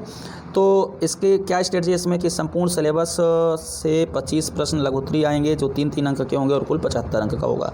तो 75 अंक का जो ये पूरा सिलेबस है, उससे 3-3 अंक के प्रश्न आपसे 25 पूछे जाएंगे। दूसरा, पाठ्यक्रम को 3 भागों में बांट दिया गया है। एक हिंदी व्याकरण, दूसरा इधर देखिएगा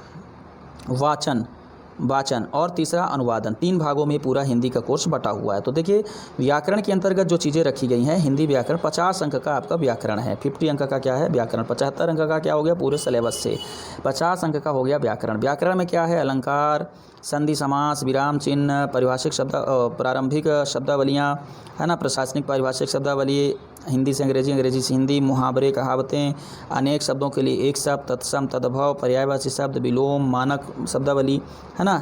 ये है आपका व्याकरण के अंतर्गत। इनसे मिला करके आप यहाँ पे देखिएगा, अनुप्रास अलंकार, श्लेष अलंकार, है ना, उपमा, उत्प्रेक्षा, रूपक अलंकार, ये 10 अंक के आएंगे। संधि समास 10 अंक की आएगी। विराम चिन्ह 10 अंक का आएगा, है ना। प्रारंभिक शब्दावली 20 अंक की आएगी कुल, है ना। और इधर यदि ये शब्दावली 2-2 अंक के रहेंगे, 10 तो आएंगे 20 अंक की। तो ये आपको पूरा स्ट्रेटजी बताया है कि आपका व्याकरण 50 अंक का होगा, तो कैसे 50 अंक आप यहाँ से लाएंगे। किताब कौन सी पढ़नी है, हिंदी श्री सुंदरम एकेडमी की यूट्यूब पे लाइव क्लास मिल जाएगी, हिंदी भी, पर थोड़ा भी टाइम लगेगा, अभी नहीं हो पा रहा है। दूसरा, इसके लिए आपको किताब वैसे सभी टॉपर्स चंचल जैन की सजेस्ट करते हैं, लेकिन मैं आपको फ़िलहाल चंचल जैन की नहीं, या तो आप हरदेव बाहरी की किताब लीजिएगा, या तो पृथ्वीनाथ पांडे की लीजिएगा। हरदेव बाहरी की किताब या तो पृथ्वीनाथ पांडे की किताब, तो नए सिलेबस के हिसाब से ये दोनों ठीक है। चंचल जैन रखना चाहते हैं तो रख लीजिए, बहुत अच्छी किताब नहीं है, ठीक है। तो हरदेव बाहरी या पृथ्वीनाथ पांडे की किताब से आप पढ़ सकते हैं, ठीक है। हाँ, इसके साथ आपको बहुत काम आएगी 11th की हिंदी, 12वीं की हिंदी, है ना। 11th की हिंदी का नाम है हिंदी सीजन, 11th कक्षा 11 की, और 12वीं वाली अभिव्यक्ति एवं माध्यम, ये NCERT आपको इसके लिए भी पढ़ना है, ठीक है ना। बहुत अच्छी किताबें हैं, इनको आप पढ़िए। यदि हम लोग वाचन और लेखन की बात करें तो 40 अंक का वाचन और लेखन होगा। वाचन और लेखन के अंतर्गत क्या होगा? वाचन और लेखन के अंतर्गत अपठित गद्यांश 20 अंक का, भाव पल्लवन 10 अंक का, एक प्रश्न संक्षेपण 10 अंक का, ठीक है ना। तो इसमें अपठित गद्यांश होगा, भाव पल्लवन, संक्षेपण उसी के माध्यम से दिया जाएगा। तो 40 अंक का कुल मिलाकर के ये आपका होगा, ठीक है। अच्छा, इसको कैसे पूरा करेंगे? इसको हम लोग प्रैक्टिस से पूरा करेंगे, किताबों में भी दिया रहता है, प्रैक्टिस से पूरा करेंगे। दूसरा, अनुवादन, हिंदी से अंग्रेजी, अंग्रेजी से अनुवाद, हिंदी में अनुवाद, ये आपको हरदेव बाहरी वाली किताब में या पृथ्वीनाथ पांडे वाली किताब में कुछ आपको मिल जाएंगे। हमारे टेलीग्राम चैनल पे इससे रिलेटेड बहुत सारे मटेरियल भेजे जाते रहते हैं जो बहुत ही उपयोगी हैं, ठीक है। ओके, तो ये था आपका 5वें पेपर का टॉपिक। छठे पेपर में हम लोग चले 6 पेपर में। तो देखिए, ये पेपर हिंदी और लेखन का है, सॉरी निबंध और लेखन का है। इसमें हिंदी निबंध लिखना है और कुछ प्रारूप लेखन है। तो आइए पहले इसको ऊपर से देख लेते हैं कि इसमें क्या क्या है। पहला, इसमें निबंध लिखना है। 1000 शब्दों में 50 शब्द का निबंध लिखना है। 50 अंक का रहेगा, 1000 शब्दों में लिखना है। निबंध के विषय दिए हैं। द्वितीय, निबंध के दूसरा निबंध जो होगा 500 शब्दों में लिखना है, 25 अंक का होगा। तो इसमें 50 का एक और 25 का दूसरा, 2 निबंध हो गए। 50 वाला 1000 शब्दों का होगा और 25 वाला 500 शब्दों का निबंध होगा, ठीक है। तो 2 निबंध बराबर 75 अंक के आपको निबंध हो गए 100 नंबर के पेपर में, और 25 नंबर का प्रारूप लेखन दे दिया है, ठीक है। तो 25 नंबर का ये प्रारूप लेखन है, जिससे ये आपको जो लिखना है उसकी चर्चा यहाँ पे हम लोग करते हैं। ये आपको पृथ्वीनाथ पांडे की किताब से मिल जाएगा, ठीक है। निबंध वाला सेक्शन जो है, तो अब निबंध पढ़ने के दृष्टिकोण से देखना हो तो निशांत जैन की हिंदी निबंध की किताब आती है, दृष्टि IAS की पब्लिकेशन की है, उसको आप देख सकते हैं। लेकिन निबंध सिर्फ पढ़ने से नहीं बल्कि लिखने से आएगा। इसका गाइडेंस हम आपको देंगे कि क्या होता है, कैसे होता है। तो इसके लिए हम लोग लाइव क्लासेस करने ही वाले हैं, है ना। फिर देखिए हम लोग, तो निबंध के जो विषय हैं यहाँ पे देखिएगा, ये जो विषय हैं, हमने 2 साल पहले UPSC के लिए एक अवबोध कार्यक्रम संचालित किया था अपने कोचिंग संस्थान में। तो ये सारे विषय जो आप यहाँ पे देख रहे हैं, यहाँ तक कि बल्कि समसामयिक को लेकर के देख लें, तो ये हमारे अवबोध वाले जो टॉपिक आते हैं, जिसमें हम लोग विद्वानों से इसकी व्याख्यान करवाते हैं, उसकी समझ बहुत ज़रूरी है आपको। तो हमारा अवबोध कार्यक्रम भी अब संडे को लाइव होने वाला है, लाइव होगा। तो अवबोध कार्यक्रम में यदि आप हिस्सेदारी लेते हैं तो निबंध की ये सारे टॉपिक जो यहाँ पे दिया हुआ है वो आपको पूरा हो जाएगा। प्लस उधर के जो पेपर में आपके फर्स्ट पेपर, सेकंड पेपर के जो मुद्दे हैं वो भी क्लियर होते रहेंगे। तो ईजिली ये पेपर 100 का है, और 100 में आपको मेरा प्लान है कि 70+ आप पाएँ ही पाएँ। इसलिए आप अवबोध कार्यक्रम का हिस्सा बनते रहिए, ठीक है। पुस्तकों की सूची में प्री और मेंस को मिला करके यहाँ कुछ सूची दी है, उनको हम लोग लास्ट में देख लेते हैं। तो मुझे लगता है 6 पेपर तक, यहाँ तक की बात आपको क्लियर हो गई होगी, 6वें पेपर तक। यदि कुछ नहीं क्लियर हुआ है तो अभी भी आप हमसे सवाल कर सकते हैं, हालांकि इतने के बाद सब कुछ क्लियर हो जाना चाहिए। किताबें जो आपको पढ़ते रहना है, पढ़नी है, तो सबसे पहले प्री के लिए और मेंस दोनों के लिए जो करंट अफेयर्स पढ़ना है उसकी सूची में यहाँ पर आपको बता दूँ। दैनिक भास्कर या राष्ट्रीय संस्करण दैनिक जागरण आपको पढ़ना है, ठीक है ना। रोजगार निर्माण आपको लेना है रोज़, और मतलब हर सप्ताह में आता है साप्ताहिक। और मध्य प्रदेश संदेश आपको पढ़ना है। क्रॉनिकल प्रतियोगिता दर्पण, क्रॉनिकल या प्रतियोगिता दर्पण, यहाँ पे ध्यान दीजिएगा, करंट अफेयर्स में मैंने दृष्टि की नहीं लिखी है। क्रॉनिकल और प्रतियोगिता दर्पण MPPSC के दृष्टिकोण से ज़्यादा बेहतर हैं, ठीक है। तो उनको लीजिएगा। घटना चक्र का वार्षिकांक लीजिएगा। योजना कुरुक्षेत्र पढ़िएगा। विज्ञान प्रगति पढ़िएगा, है ना। AIR न्यूज़ सुनिए। श्री सुंदरम अकेडमी का डेली करंट अफेयर्स कार्यक्रम जो यूट्यूब पर प्रकाशित होगा, और टेलीग्राम पर इसकी PDF भेजी जाएगी, वो देखिए। इसमें MP का प्लस पूरे स्टेट का, मतलब इंडिया का और वर्ल्ड का करंट अफेयर्स समाहित होगा, ठीक है। इसके अलावा जो अन्य किताबें हैं, तो कक्षा 9, 11, 12 की NCERT पढ़ लीजिए। हिंदी की हमारी संसद नामक किताब है, सुभाष कश्यप की, कभी पढ़ने का मन करिए, करे तो पढ़िए। आज़ादी के बाद भारत, बिपिन चंद्र पढ़िए। ऑक्सफोर्ड स्टूडेंट एटलस, ये जरूरी में है, ठीक है ना। ऑक्सफोर्ड स्टूडेंट एटलस और मध्य प्रदेश का मानचित्र खरीद के रख लीजिए, पढ़िए। संविधान सीरियल देखिए। जिंदगी जिंदगी आउटलुक जैसी कुछ पत्रिकाएँ पढ़िए, और अन्य जो आपका मन करे कुछ कहानी पढ़िए, किताब, है ना, कहानियाँ पढ़िए। वैसे भी NCERT में ही बात करूँ तो हिंदी की NCERT जो 9th, 11th, 12th की है, वो बहुत अच्छी कहानियों, कविताओं का संग्रह है, उनको ही पढ़ते रहिए, ठीक है। तो इससे आपको लेखन, दिमाग में कॉन्सेप्ट, समझ, बहुत सारी चीज़ें विकसित हो जाएगी। क्लियर। ये इसमें इतनी चीज़ें थी, और टॉपर्स बैच के बारे में कई बार हमने डिस्कस किया है, आप इससे पढ़ करके आप क्लियर कर सकते हैं। यदि आपको हमारा टॉपर्स बैच चाहिए तो वो भी अवेलेबल हो सकता है आपको, ठीक है। लेकिन हमारा मुख्य जोर है कि आप यदि सेल्फ स्टडी से तैयारी कर सकते हो तो बहुत बेटर होगा। लेकिन ऐसा लगता है कि आपको हमारी सहायता की ज़रूरत है तो आप हमसे इसके लिए भी संपर्क कर सकते हैं, ठीक है।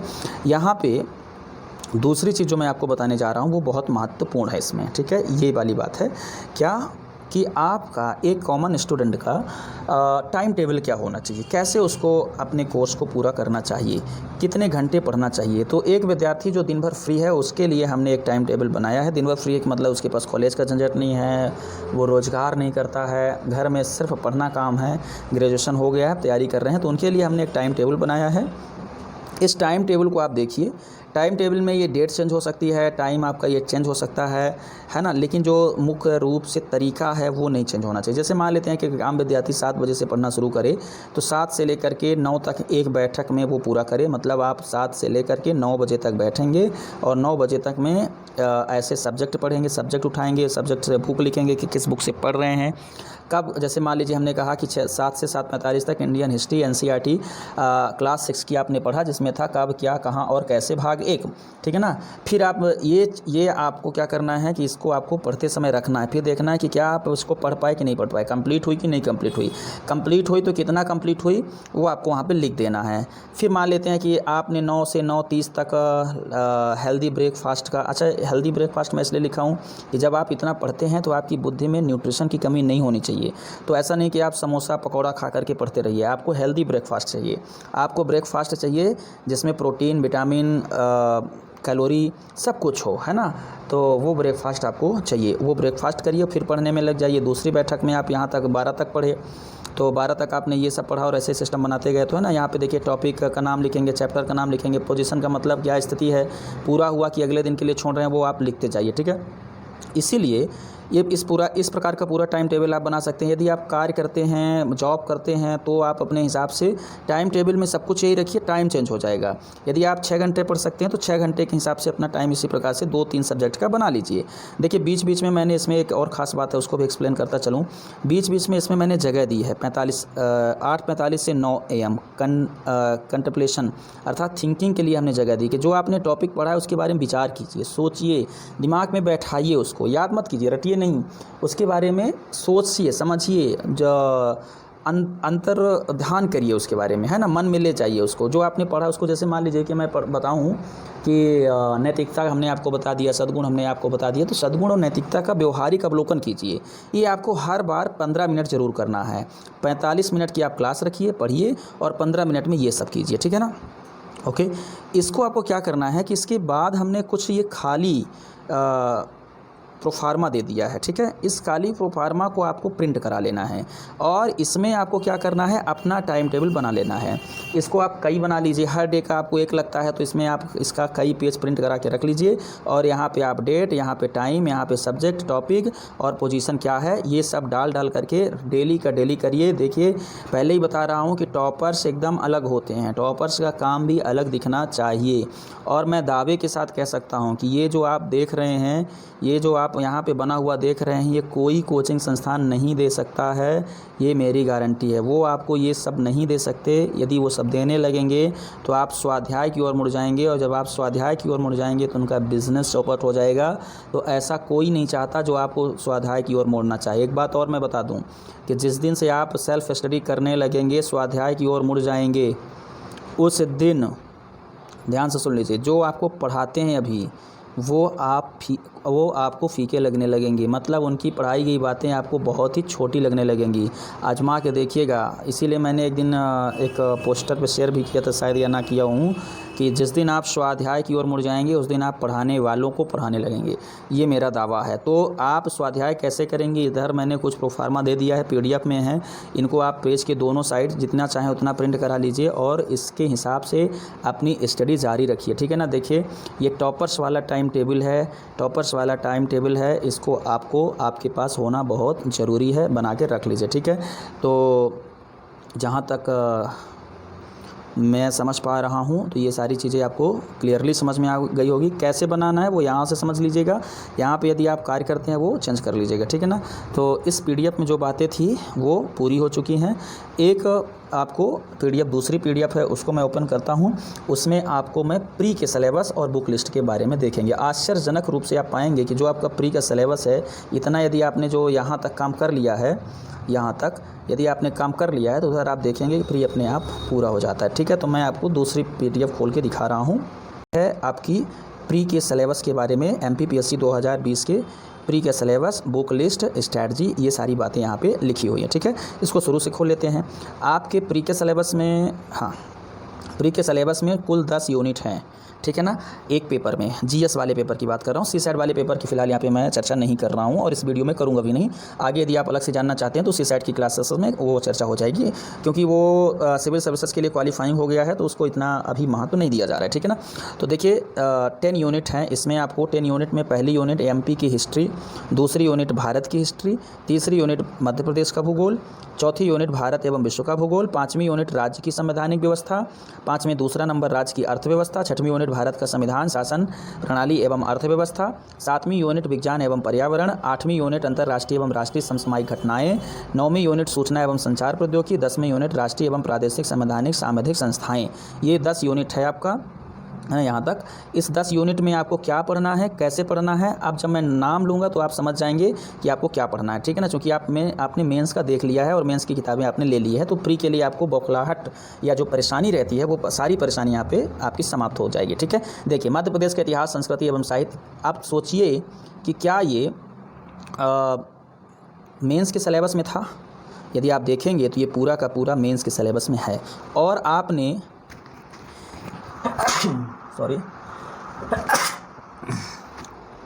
और आपने यदि मेंस के लिए एक बार पढ़ लिया है तो ये आपको अलग से पढ़ने की ज़रूरत नहीं है। करना क्या है, ये किताब आपके पास रहेगी और एक आपको ऑब्जेक्टिव किताब ले लेना है, MP की ऑब्जेक्टिव, बढ़िया, जिसमें टॉपिक बाय टॉपिक दिया हो। ठीक है, और प्रमाणिक भी दिया हो, थोड़ा सा गलत ना हो। उससे आपको क्या करना है, ऑब्जेक्टिव प्रश्न आपको लगाते जाना है, टिक करते जाना है। ठीक है, और उसकी आपको प्रैक्टिस कर लेना है, बस। इसके अलावा आपको प्री के लिए कुछ भी नहीं करना पड़ेगा। इसलिए आप देखेंगे तो इसमें मैंने सिर्फ 7 दिन का टाइम लिखा है कि 7 दिन में आप ये सब कर लेंगे यदि चाहेंगे तो। ठीक है, चलिए, इसके बाद आपको भारत का इतिहास, प्राचीन मध्यकालीन इतिहास की विशेषता लिखा है, घटनाएँ लिखी हैं, है ना, उनकी प्रशासनिक, सामाजिक तथा आर्थिक व्यवस्था लिखा है। देखिए ये टॉपिक भी हम लोग सब पढ़ के आए हैं उधर मेंस के सिलेबस में। तो जब आपने उधर सब पढ़ ही लिया है तो इधर आपको क्या करना है, इधर आपको सिर्फ ऑब्जेक्टिव देखना है, कोई नया टॉपिक नहीं है यहाँ तक। यहाँ पे आपको क्या करना है, सिर्फ ऑब्जेक्टिव देखना है। तो आपने मेंस के लिए पढ़ा, प्री वाला तैयार हो गया। ध्यान दीजिए, प्री का पढ़ेंगे तो मेंस नहीं तैयार होगा। क्यों? क्योंकि आप जो प्री के लिए जो आपको किताबें बताई जाएंगी, जो लोग आपको प्री की किताब बताएंगे, उससे प्री का ही पूरा हो जाए यही बहुत है, मेंस नहीं पूरा हो सकता, ध्यान दीजिएगा। लेकिन जब आप मेंस पूरा करेंगे तो आपका प्री अपने आप ही पूरा हो जाएगा। दूसरी यूनिट भी आप पूरा कर लेंगे उन्हीं NCERT से।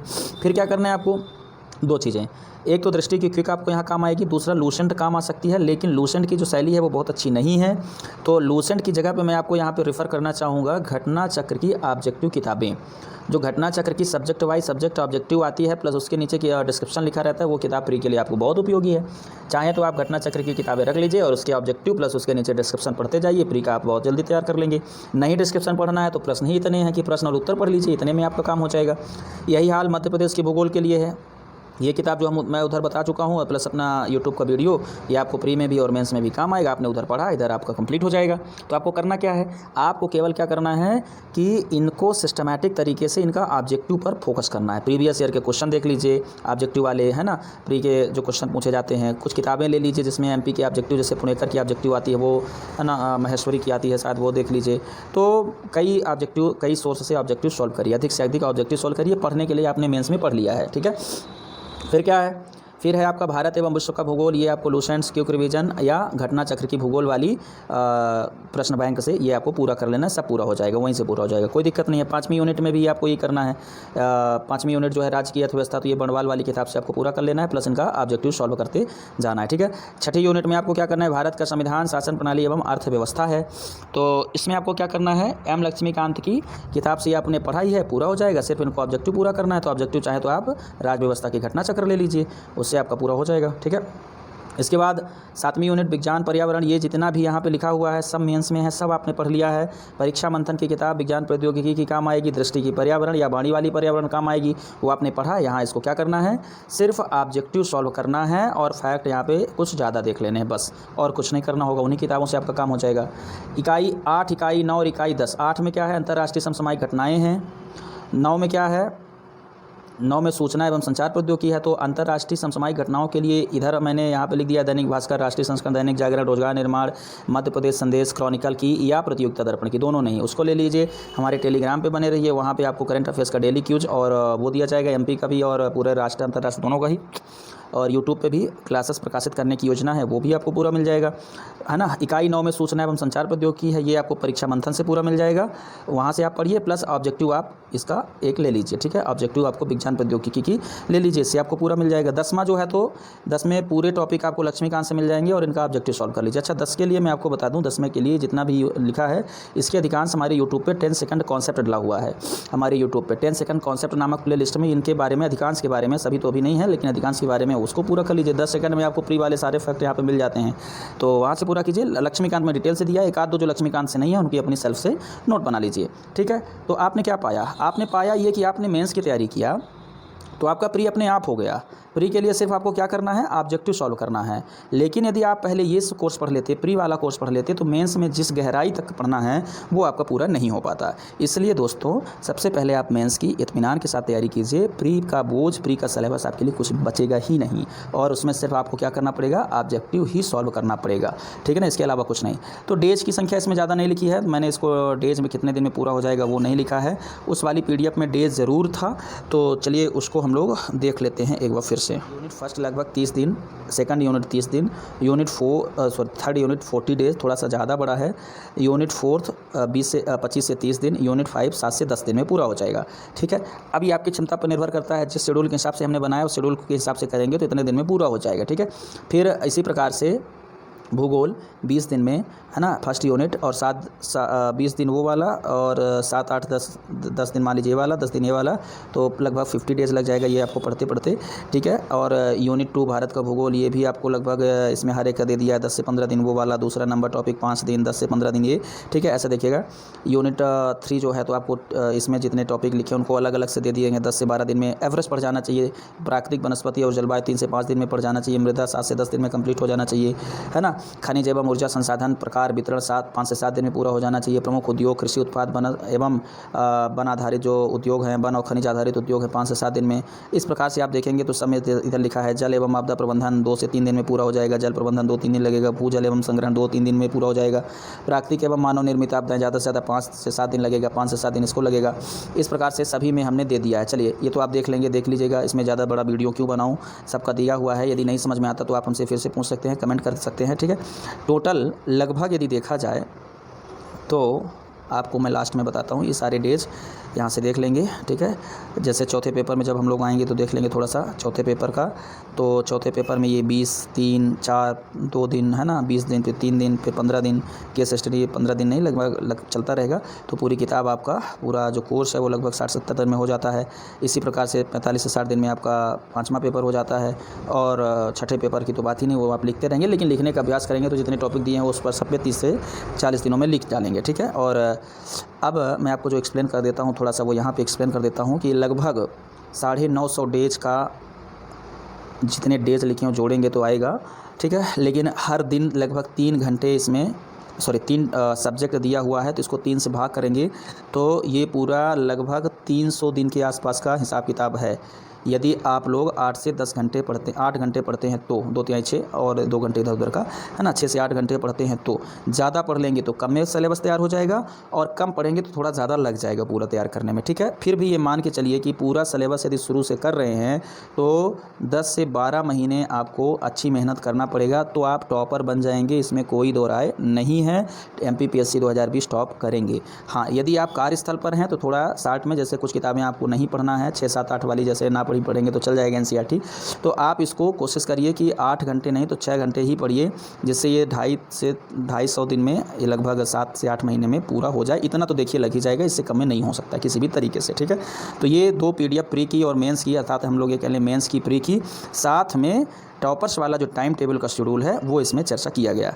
अब मैं आपको एक इतना देता हूँ 2020 का जो मॉडल पेपर है वो कैसे होगा, किस प्रकार से उससे प्रश्न बनेंगे, कैसे प्रश्न बन सकते हैं मेंस का, है ना। प्री का तो पता है ऑब्जेक्टिव होगा, एक प्रश्न नीचे 4 विकल्प होंगे, लेकिन मेंस का जो हो सकता है वो नया तरीके से आएगा। तो इस तरह से पेपर का फ्रंट रहता है।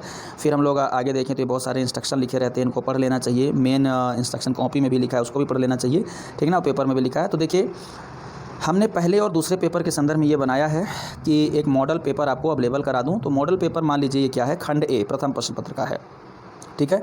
और इसमें आपको मॉडल नंबर 1 दिया है, सभी यूनिट के अलग अलग प्रश्न। तो 3 मॉडल हो सकते हैं। तो पहले मॉडल हमने क्या दिया, सभी यूनिट के अलग अलग प्रश्न कर दे। मान लेते हैं कि वो आपसे यूनिट बाय यूनिट ही प्रश्न पूछ ले, जो जिसका आता है, जितना आता है। देखिए तो क्या करेगा, यूनिट फर्स्ट से क्या करेगा, 3 प्रश्न, मतलब एक प्रश्न 1-2 वाक्य में उत्तर देने के लिए होगा, जिसके अंतर्गत 3 होंगे। तो इस प्रकार से देखा जाए तो हर यूनिट से 9 नंबर के ऐसे प्रश्न आएंगे जो 3-3 नंबर के होंगे, है ना। और 5 यूनिट है तो 9 पन्ना 45 हो जाएगा, ठीक। ऐसा हो सकता है प्रश्न नंबर दूसरा 50 शब्दों में उत्तर देने के लिए आए और प्रत्येक प्रश्न कितने का हो, 5 अंक का हो, और 2 प्रश्न आपको करने हों एक यूनिट से, तो 10 अंक इससे मिल जाए, और सभी यूनिट से मिला दें 5 यूनिट से, तो एक खंड के 50 अंक इसके हो जाएँ, ठीक है। तो 45-50 हो गए 95। तीसरा प्रश्न आपसे पूछ सकता है इसमें कि निम्नलिखित में से किसी एक प्रश्न का उत्तर 200 में दीजिए। देखिए 1-2 लाइन में, 50 शब्दों में, 200 शब्दों में। 200 शब्दों में आपको दिया, 2 प्रश्न दे देगा और 1 आपको करना होगा। मतलब इसमें मॉडल नंबर 1 में हमने ये बताया है कि दीर्घ उत्तरीय प्रश्न में आंतरिक विकल्प उपलब्ध रहेगा। तो एक प्रश्न आप करेंगे 11 नंबर का, ठीक है। तो देखिए आप क्या करेंगे, एक प्रश्न 11 नंबर का, इस प्रकार 5 प्रश्न 5 यूनिट से हो जाएंगे 55 नंबर का। तो 95 ये हुआ था, 55 वो हुआ, 150 नंबर का हो जाएगा। फिर से एक बार एक्सप्लेन कर रहा हूँ। पहला प्रश्न आपका पहली यूनिट से 9 अंक के, दूसरे यूनिट मतलब दूसरा प्रश्न पहली यूनिट से 10 अंक का, तीसरा प्रश्न पहली यूनिट से 11 अंक का। तो 11, 9, 10 ये एक यूनिट का हिसाब किताब है ना। मतलब यदि हम लोग बात करें तो 20 ना, 10, 20, 10, 10, 20, 10, 30 अंक का एक यूनिट से, 30 अंक का हो गया। ऐसे ही 5 यूनिट से आपसे 30-30 का पूछेगा तो 150 का हो जाएगा, ठीक है। अब हम लोग आते हैं यूनिट 2 का। तो यूनिट 2 का भी ऐसे है, यहाँ पे दे दिया है यूनिट 2 का। फिर यूनिट 3 का हमने बना ही दिया है पूरा पेपर, आप लोग इसको एक बार सॉल्व कर लेंगे तो अभ्यास में आ जाएगा, ठीक है। यूनिट 3 का दे दिया है, यूनिट 4 का दे दिया है, यूनिट 5 का दे दिया, एक पूरा पेपर आपका हो गया। लेकिन इस बीच कुछ मॉडल की चर्चा भी हमने कर लिया है। देखिए यहाँ पे पहले यूनिट में क्या मॉडल अपनाया कि इस प्रकार से 3 देगा जिसमें आंतरिक विकल्प नहीं होंगे, इसमें से 2 प्रश्न देगा लेकिन आंतरिक विकल्प नहीं होंगे, दोनों करना पड़ेगा, और इसमें 2 देगा, एक ही करना पड़ेगा, ठीक है। दूसरे मॉडल में क्या है कि इसमें 3 ही देगा, कोई दिक्कत नहीं है। इसमें 3 देगा, मतलब एक में आंतरिक विकल्प दे देगा और 2 करना होगा, ठीक है। और इसमें भी 2 मतलब आंतरिक विकल्प दे देगा, अर्थात प्रश्न नंबर 2 प्रश्न नंबर 3 में आंतरिक विकल्प दे देगा, ठीक है। तीसरे मॉडल में हमने किया है कि तीसरे प्रश्न में आंतरिक विकल्प ना दे, दूसरे में भी नहीं दिया, तीसरे में भी नहीं दिया। चौथे यूनिट में हमने जो नया मॉडल बताया आपको वो ये था कि दोनों में वो दिया हुआ है आंतरिक विकल्प, मतलब 2 में से नहीं, सॉरी तीसरे प्रश्न में आंतरिक विकल्प दिया हुआ है। 5वीं यूनिट से आप ये सीखे कि आपको दूसरे नंबर प्रश्न में आंतरिक विकल्प दिया है, 2 करना है, 3 दिया है, ठीक है ना। अच्छा, तो इस प्रकार से आपका हो गया। अच्छा, खंड बी में हमने क्या बना दिया है, थोड़ा देखिएगा। खंड बी में हमने बना दिया है ओल्ड मॉडल, मतलब जो 2019 तक का मॉडल है। कैसे कि आपका पहला प्रश्न 15 प्रश्न दे दे जो 3-3 अंक के हों और 45 अंक हो जाए, ठीक है। बात समझ में आ गई। और सभी यूनिट से 3-3 प्रश्न ले लेगा, तो 5 यूनिट से 3-5 15 हो जाएगा और 15 45 अंक का ये हो जाएगा। दूसरे प्रश्न में आपको क्या कर ले कि सभी यूनिट से आपको 2-2 प्रश्न उठा ले, 5 यूनिट से 10 प्रश्न हो जाएगा। और आपका ये क्या नाम है आपका, हाँ 10 ही दिया है कि इसमें मैंने शायद 15 लिख दिया है कि सभी से 3 उठा ले नहीं 10 ही दिया, ठीक है ना। सभी से 2-2 प्रश्न उठा ले तो 5 यूनिट से 10 प्रश्न हो जाएंगे और 10 प्रश्न आपको अनिवार्य कर दे। हो ये भी सकता है कि यहाँ से सभी यूनिट से 3-3 प्रश्न उठा ले और उसमें से आपको 10 करना हो आंतरिक विकल्प के साथ। ये भी हो सकता है कि इस तरह से एक के अथवा में एक प्रश्न दे दे, ठीक है, इस प्रकार से हो सकता है। प्रत्येक प्रश्न पर आंतरिक विकल्प दिए जा सकते हैं उसी यूनिट से, तो उसी यूनिट से देगा, ये तय है कि जब भी देगा उसी यूनिट से देगा, ठीक है। और तीसरे नंबर वाले प्रश्न के लिए हो सकता है कि आपको 5-6 प्रश्न दे दे, 5 करवाए, ये हो सकता है एक तरीका। दूसरा तरीका ये हो सकता है कि हर प्रश्न में अथवा दे दे, है ना, उसी यूनिट से, और 5 प्रश्न आपको करना हो। तो इस प्रकार से 2020 का ये मॉडल पेपर आपके सामने था। इसको एक बार आप लोग देख लीजिए, प्रिंट निकलवा के देख लीजिए और इनको एक बार सॉल्व भी कर लीजिए, जिससे आप ये पाएंगे कि आपने एक मॉडल पे प्रश्न पत्र करने का जो तरीका था वो ढूंढ लिया है, ठीक है। तो इस प्रकार से ये आपका दूसरी पीडीएफ थी, तीसरी पीडीएफ थी जिसकी हम लोगों ने चर्चा कर ली। एक इसमें चौथी पीडीएफ, जैसे हमने बताया था कि 4 पीडीएफ हैं इस पर चर्चा करने के लिए, तो चौथी पीडीएफ जो है उसकी चर्चा हम लोग करते हैं। चौथी पीडीएफ है वो एमपीपीएससी मेंस 2020, अभी भी 2019 वालों के लिए भी जो कॉपी होती है मेंस की वो है। आपको मैं यहाँ से ये बताना चाहता हूँ कि मेंस की कॉपी कैसे होती है। तो इसका जो पृष्ठ क्रमांक होता है, पृष्ठ नंबर पहला होता है, वो इसमें ये लिखा रहता है, जिसमें आपको रोल नंबर वगैरह बनना होता है, ठीक है ना। इसको आप लोग अच्छे से देख लेंगे, इसमें क्या बताना। फिर यहाँ पे एक ऐसी कॉपी रहती है, कॉपी का ऐसा पेज रहता है जिसमें मूल्यांकन करता भरता है, जो आपको नंबर देता है, तो इस प्रकार से बनी रहती है। इसको भी आप लोग अच्छे से देख लेंगे। तीसरी बात जो महत्वपूर्ण है, बहुत ही महत्वपूर्ण है, वो ये निर्देश है कि विद्यार्थी पूछते हैं कि किस पेन से लिखें, क्या उसमें मल्टी कलर पेन इस्तेमाल कर सकते हैं कि नहीं कर सकते हैं, कॉपी के किस साइड में लिखना चाहिए, किस साइड में नहीं लिखना चाहिए, ऐसे जो सवाल होते हैं उसको यहाँ से आप पढ़कर देख पाएंगे। और बड़े अच्छे तरीके से हमने इसको यहाँ पे लिखवा दिया है, तो इसको आप देखिएगा। तो यहाँ पे उत्तर पुस्तिका में कोई सामग्री संलग्न करना वर्जित है, इसको पढ़ लीजिएगा। जहाँ तक पेन वाली बात है तो नीली या काली स्याही से पेन का इस्तेमाल किया जा सकता है, यहाँ पे लिखा हुआ है, इसको आप पढ़ लेंगे, ठीक है। अच्छा, इसको आप इत्मीनान के साथ प्रिंट निकलवा के पढ़िएगा, क्योंकि आपको अब जो कुछ लिखना है वो इसी फॉर्मेट में लिखना है ताकि आपका अभ्यास बना रहे। कॉपी के बीच में देखा जाए, मतलब शुरू में देखा जाए तो इस प्रकार की कॉपी होती है। आपको यहाँ कुछ नहीं लिखना है, यहाँ कुछ नहीं लिखना है, दोनों साइड कुछ भी नहीं लिखना है, कॉपी के बीचों बीच लिखना है। आप चाहे ऊपर लिखिए चाहे नीचे लिखिए लाइन के, चाहे आप यहाँ लिखिए चाहे आप इस लाइन पर लिखिए, कहीं भी लिखिए, जहाँ भी लिखिए लाइन के ऊपर ये वाली लाइन, मतलब इसकी जो सिरो रेखा बोलते हैं इसको, तो ये ज़रूर खींचे। जैसे हमने लिखा, मान लेते हैं हमने लिखा श्री, तो श्री ऐसे लिख देने से काम नहीं चलेगा, श्री के ऊपर ये लाइन खींचना पड़ेगा, ठीक है ना, तब जाकर के ये श्री पूरा होगा। चाहे ऊपर लिखिए चाहे नीचे लिखिए। तो जब आप इसमें लिखेंगे तो ध्यान दीजिए कि 2 डिब्बे बने हुए हैं। एक डिब्बे पे आपको क्या करना है, थोड़ा सा मैं इसको जूम करता हूँ। एक डिब्बे में आपको क्या करना है, यहाँ पे प्रश्न क्रमांक 1 डाल देना है। मान लीजिए प्रश्न क्रमांक 1 है, आपने यहाँ पे डाल दिया प्रश्न क्रमांक 1, थोड़ा बाहर जा रहा है, प्रश्न क्रमांक 1 डाल दिया। फिर 1 का कौन सा नंबर है, ए नंबर है, बी नंबर है, सी नंबर है। जैसे मान लीजिए 1 का ए है तो आपने ए डाल दिया। फिर दूसरा आपने लिखा, यहाँ मान लीजिए यहाँ प्रश्न आपका पूरा हो गया, आपने एक लाइन खींच दी, ठीक है ना। और दूसरा आपने लिखा 2 यहाँ, तो 2 का कौन सा, सी। तो एक मूल प्रश्न क्रमांक इसमें और उप प्रश्न क्रमांक इसमें आप लिखेंगे। जब आपको इस कॉपी का इस्तेमाल करना सीख जाएंगे तो आपसे गलतियाँ नहीं होंगी। इसलिए जब आप लिखना शुरू कर रहे हों, कुछ भी लिखना शुरू कर रहे हों, अभ्यास करना चाह रहे हो, बल्कि मैं तो कहूँगा कि आपकी नोट्स का फॉर्मेट भी इसी कॉपी में बना होना चाहिए। तो आपको मैंने इसमें लगभग 32 पेज संलग्न कर दिए हैं। इसका चाहें तो आप प्रिंट निकलवा लीजिए, प्रिंट निकलवा करके इस पर लिखना प्रारंभ कर दीजिए, ठीक है ना। तो ये थी चौथी पीडीएफ जो बहुत ही महत्वपूर्ण थी। तो दोस्तों आज के इस सत्र में हम लोगों ने एमपीपीएससी की कई बड़ी बेसिक बातों को समझने का प्रयास किया है और इन बातों के माध्यम से आप लोग एमपीपीएससी 2020 या 2019 जो भी हो, आप 19 के मेंस दे रहे हो तो भी आपके लिए उपयोगी है, और 2020 टॉप करने की जो हमने पूरी एक रणनीति थी वो आज डिस्कस कर दी है, ठीक है ना। जो आपको सामान्यतः है कोचिंग वाले तब बताते हैं जब आप एक मोटी रकम आप उनको देते हैं, शायद तब भी इतनी अच्छी स्ट्रेटजी आपके लिए ना बता पाएँ। ये मैं अपनी तारीफ़ नहीं कर रहा हूँ, ये सच्चाई बता रहा हूँ, ठीक है ना। तो आप टॉप करने का पूरा प्लान मैंने आपको दे दिया है, लेकिन इन सब के बावजूद करना आपको ही है, ठीक है ना। यदि नहीं करेंगे तो ये सारा प्लान किसी मतलब का नहीं होगा। तो यदि आप करना चाहते हैं तो निश्चित रूप से इसकी शुरुआत कर दीजिए। अब एक काम रह गया है जो मेरी तरफ से टेलीग्राम पे किया जाना है, जो मैंने जहाँ पे वहाँ पे आपको बहुत सारी पुस्तकें बुक लिस्ट में जो बताई गई पीडीएफ है वो देने का वादा किया है। तो निश्चित रूप से अगला जो हमारा काम है, तो एक शेड्यूल हम टेलीग्राम पे भेज रहे हैं। टेलीग्राम पे शेड्यूल में कब टेलीग्राम पे क्या भेजा जाएगा वो, दूसरा अब एक एक करके सारी पुस्तकों की लिस्ट के साथ वो पुस्तकों की पीडीएफ जो हमारे पास अवेलेबल है वो टेलीग्राम पे आपको हम उपलब्ध करा देंगे, ठीक है। तो यदि आप अभी तक टेलीग्राम पे नहीं पहुँचे हैं तो पहले तो टेलीग्राम पे जाइए, हमारे श्री सुंदरम एकेडमी के नाम से मिल जाएगा। और दूसरा टॉपर्स वाली बात विथ श्री सुंदरम एकेडमी या श्री सुंदरम एकेडमी के साथ ऐसे लिखिएगा, तो वहाँ पे आपको बहुत सारे मटेरियल मिल जाएंगे। उस पर आपको डेली क्यूज, करंट अफेयर्स, ये PDF, अभी जो PDF भेजेंगे वो सब मिल जाएगा। यदि आप टेलीग्राम ज्वाइन नहीं किए हैं तो टेलीग्राम ज्वाइन कर लीजिए। दूसरी बात, यदि आप हमारा वीडियो देख रहे हैं और ये वीडियो आपको पसंद आता है तो आप हमारे यूट्यूब चैनल को सब्सक्राइब कीजिए। और सबसे महत्वपूर्ण बात ये कि ये वीडियो जैसे आपके लिए उपयोगी साबित हुआ है ऐसे आपके मित्र के लिए भी उपयोगी साबित होगा, तो आप उनको शेयर कीजिए, वीडियो लाइक कीजिए और हमें कमेंट करके बताइए कि वीडियो आपको कैसा लगा और स्पेशल में आप क्या चाहते हैं वो भी कमेंट कर दीजिए। ठीक है, तो आज के लिए इतना ही दोस्तों, बने रहिए, देखते रहिए श्री सुंदरम एकेडमी यूट्यूब पर। धन्यवाद।